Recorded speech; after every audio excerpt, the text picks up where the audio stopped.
Reserves. The gentleman from North Carolina is recognized. Mr. Speaker, I yield 2 minutes to the gentleman from Maryland, the author of the For the People Act, Mr. Sarbanes. The gentleman is recognized. Thank you, Mr. Speaker. Mr. Speaker, out in the country, the voice of the people is diminished by voter suppression, partisan gerrymandering, and election subversion. Here in Washington, the voice of the people is diminished by big money, the insiders, the lobbyists, who use their influence to block progress on so many of the things that Americans care about. But we can do something about this.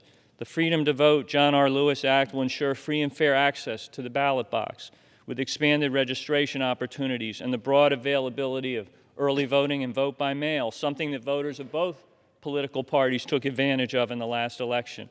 It will ban partisan gerrymandering so that congressional districts are drawn fairly and with respect for the people.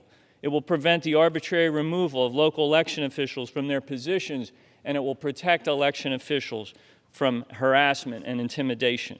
It will pull dark money out of the shadows in order to combat the corrupting influence on our democracy, and it will make meaningful investments in efforts led by the states to strengthen and fortify their electoral infrastructure.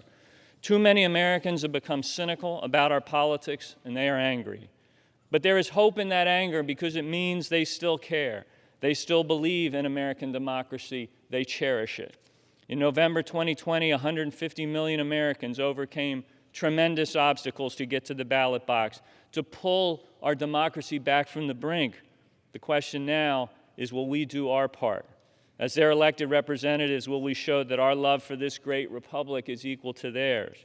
Will we exercise the right to vote that we have in this chamber in order to protect the right of every American to vote in their local library or their firehouse or senior center?